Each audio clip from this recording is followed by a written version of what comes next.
ಭಾಗದಲ್ಲಿದ್ದಂತ ಜನರಿಗೆ ಮಡಿಲು ಯೋಜನೆ ಅಂತ ಕಾರ್ಯಕ್ರಮದಲ್ಲಿ ಅಂದ್ರೆ ಈಗ ಪ್ರಸೂತಿ ಆರೈಕೆಯಲ್ಲಿ ನಾವು 2,000 ರೂಪಾಯಿಯನ್ನು ಆಶಾ ಕಾರ್ಯಕರ್ತರ ಮೂಲಕ ತಮಗೆ ವ್ಯವಸ್ಥೆ ಆಗ್ತಾ ಇದೆ.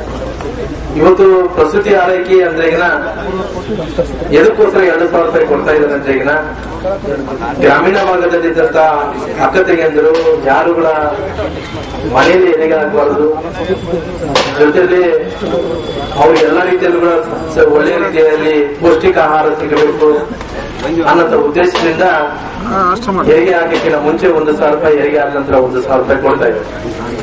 ಇವತ್ತು ಅದರ ಜೊತೆಲಿ ಹೆರಿಗೆ ಆದ ನಂತರ ಪ್ರತಿಯೊಬ್ಬ ತಾಯಿಗೆ ಒಂದು ಮಡಿಲು ಕಿಟ್ ಕೊಡ್ತಾ ಇದೆ. ಅದರಲ್ಲಿ ಸುಮಾರಾಗಿ 17 ಸಾಮಗ್ರಿಗಳು, 17 ಸಾಮಗ್ರಿಗಳು ಅದರಲ್ಲಿ ಟವಲ್, ಬೆಡ್ಶೀಟು, ಮಕ್ಕಳಿಗೆ ಬೇಕಾದಂತ ಅದು ಏನೇನ್ ಬೇಕಾಗುತ್ತೆ ಎಲ್ಲಾ ರೀತಿಯ ಸೋಪು, ಪೇಸ್ಟು, ಸೋಪು, ಆಯಿಲ್ ಎಲ್ಲಾ ರೀತಿಯ 17 ಐಟಮ್ಸ್ ಇವತ್ತು ಸರ್ಕಾರದ ವತಿಯಿಂದ ಸಿಗ್ತಾ ಇದೆ. ಅದು ಮಡಿಲು ಅಂದ್ರೆ ಕೇಂದ್ರ ಸರ್ಕಾರದ ಯೋಜನೆ. ಆ ಕೇಂದ್ರ ಸರ್ಕಾರದ ಬಂದಂತ ಯೋಜನೆ ಈ ರಾಜ್ಯದಲ್ಲೇ ಇವತ್ತು ನಡೀತಾ ಇದೆ.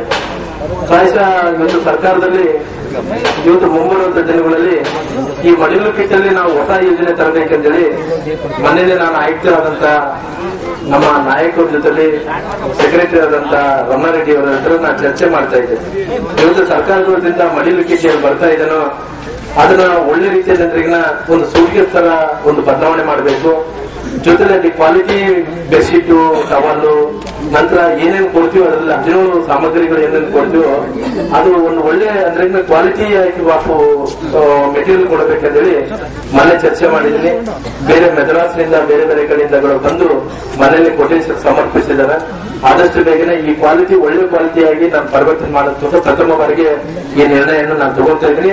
ರಾಜ್ಯದಲ್ಲಿ ಪ್ರಥಮ ಬಾರಿಗೆ ಅಂದ್ರೆ ತಿಂಗಳಿಗೆ ಸುಮಾರಾಗಿ 4.5 ಕೋಟಿ ರೂಪಾಯಿ ಮಡಿಲು ಕಿಟ್ಗಳನ್ನು ಕೊಡ್ತಾ ಇದ್ವಿ. ಸುಮಾರಾಗಿ 50 ಕೋಟಿ ರೂಪಾಯಿ ವರ್ಷಕ್ಕೆ ಒಂದು 50 ಕೋಟಿ ರೂಪಾಯಿ ಯೋಜನೆ ಮಾಡಿ ಖರ್ಚು ಮಾಡ್ತಾ ಇದೀವಿ. ಒಂದು ಪ್ರಸೂತಿ ಆರೈಕೆಯಲ್ಲಿ ಸಾಕಷ್ಟು ಅಕ್ಕ ತಂಗಿಯಂದರಿಗೆ ಇವತ್ತು ಮನೆಯಲ್ಲಿ ಹೆರಿಗೆ ಆಗಬಾರದು. ಮನೆಯಲ್ಲಿ ಹೆರಿಗೆ ಆಗೋದ್ರಿಂದ ಬೇರೆ ಬೇರೆ ತೊಂದರೆಗಳಾಗುತ್ತವೆ. ಆ ತೊಂದರೆಗಳಾಗುವಂತ ಮನೆಯಲ್ಲಿ ಹೆರಿಗೆ ಆಗಂತ ಸಂದರ್ಭದಲ್ಲಿ ಬಹಳಷ್ಟು ಮಂದಿ ಏನೋ ಮಗುನ ಕೈ ಜಾರಿ ಬಿಟ್ಟು ಅಂಗವಿಕಲ ಹೋಗ್ತಂತ ಸನ್ನಿವೇಶ ಕಾಣ್ತಾ ಇದೆ. ಒಂದೊಂದು ಟೈಮಲ್ಲಿ ಕೈ ಚೆನ್ನಾಗಿರಲ್ಲ, ಕೈ ಒಂದೊಂದ್ಸರಿ ತಾವು ಏನಾದ್ರು ಇನ್ಫೆಕ್ಷನ್ ಆಗಬಹುದು ಅನ್ನೋ ಉದ್ದೇಶದಿಂದ ಆಶಾ ಕಾರ್ಯಕರ್ತರು ಕೂಡ ಮನೇನೆ ಆಶಾ ಕಾರ್ಯಕರ್ತರು ಏನ್ ಮಾಡ್ಬೇಕಂದ್ರೆ ಹೆರಿಗೆ ಆಗೋರನ್ನ ಹಾಸ್ಪಿಟಲ್ ತಗೊಂಡು ಹೆರಿಗೆ ಮಾಡಿಸ್ಬೇಕು, ಅವ್ರಿಗೆ ಪೌಷ್ಟಿಕ ಆಹಾರ ಕೊಡಬೇಕಂದ್ರೆ ಮನೇನೆ ನಮ್ಮ ಆಶಾ ಕಾರ್ಯಕರ್ತರು ಬೆಂಗಳೂರು ಬಂದಿದ್ರು. ಅವ್ರು ಎಲ್ಲಾ ರೀತಿಯಲ್ಲೂ ಕೂಡ ಸರ್ಕಾರದ ವತಿಯಿಂದ ಉಚಿತವಾಗಿ ಒಂದು ಮೊಬೈಲ್ ಕೊಡುವಂತ ವ್ಯವಸ್ಥೆ ಆಗ್ತಾ ಇದೆ, ಜೊತೆ ಕೊಡುವಂತ ವ್ಯವಸ್ಥೆ ಆರೋಗ್ಯ ಇಲಾಖೆಯಲ್ಲಿ ನಾನು ಮಾಡಿಕೊಟ್ಟಿದ್ದೀನಿ. ಇವತ್ತು ಸರ್ಕಾರದ ವತಿಯಿಂದ ಎಲ್ಲಾ ಸವಲತ್ತುಗಳು ತನ್ನ ನೀವು ಒಳ್ಳೆ ರೀತಿಯಲ್ಲಿ ಊಟ ಮಾಡಬೇಕು.